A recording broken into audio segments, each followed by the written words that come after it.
Hi అండి. నా పేరు Lakshmi. Welcome back to Varshita daily life style. ఈరోజు వీడియోలో సమ్మర్ స్పెషల్గా నువ్వుల ఆవకాయ ఎలా చేయాలో చూద్దాం. ఇది చాలా సింపుల్గా చేసుకోవచ్చు, చాలా టేస్టీగా ఉంటుంది. అయితే నువ్వుల ఆవకాయలో వెల్లుల్లి, ఆవపిండి ఏమి వేయకుండా చేసుకుంటారు. ఇది చాలా టేస్టీగా ఉంటుంది. ఒకసారి ట్రై చేయండి. 2 మీడియం సైజు మామిడికాయలు తీసుకుని శుభ్రంగా కడుక్కున్నాక క్లాత్ వేసి తుడిసి ఒక గంట పక్కకు పెట్టేసుకోండి. తర్వాత ఇలా మీడియం ముక్కలుగా కట్ చేసుకోండి. ఇవి టెంక పట్టేసే టెంకతో సహా కట్ చేసుకుంటేనే ఆవకాయ లుక్ అయితే వస్తుంది.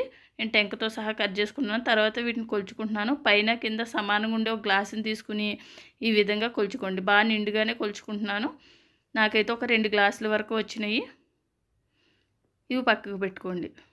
స్టవ్ వెలిగించుకుని ఒక ప్యాన్ పెట్టుకుని ప్యాన్ వేడెక్కినాక సిమ్లో పెట్టుకోండి. అదే గ్లాస్తో సగం గ్లాస్ వరకు నువ్వులు తీసుకుంటున్నాను. వీటిలో ఒకసారి కలుపుకోండి. సిమ్లో పెట్టే వేయించుకోండి. ఏమి ఎక్కువసేపు వేయించిన అవసరం లేదు. లైట్గా వేయించుకున్నాక స్టవ్ ఆఫ్ చేసేసి దీన్ని చల్లారనివ్వండి. చల్లారినాక మిక్సీ గిన్నెలోకి తీసుకుని మూత పెట్టి ఫైన్ పౌడర్ చేసుకోండి. వేడిగా ఉన్నప్పుడు చేస్తే బాగా ముద్దగా వస్తుంది. పొడి పొడిగా రావాలంటే చల్లారినాక మాత్రమే మిక్సీ వేసుకోండి. ఇలా మిక్సీ వేసుకుని ఒక పెద్ద సైజు గిన్నె తీసుకోండి.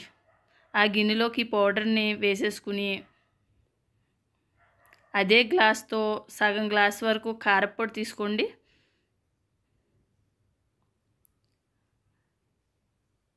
సగం తీసుకున్నాం కదా, ఈ సగంలో సగం సాల్ట్ తీసుకోవాలి. నేనైతే కల్లుప్పు వేస్తున్నాను. కల్లుప్పుని బాగా ఎండపెట్టుకున్నాక మిక్సీ వేసుకుని ఆ పౌడర్ని వేసాను. చిటికెడు పసుపు కూడా వేసుకుని బాగా కలుపుకోండి. బాగా కలుపుకున్నాక ముందుగా కట్ చేసి పెట్టుకున్న మామిడికాయ ముక్కలను కూడా ఇందులో వేసేసుకుని బాగా కలిసేలా కలుపుకోండి.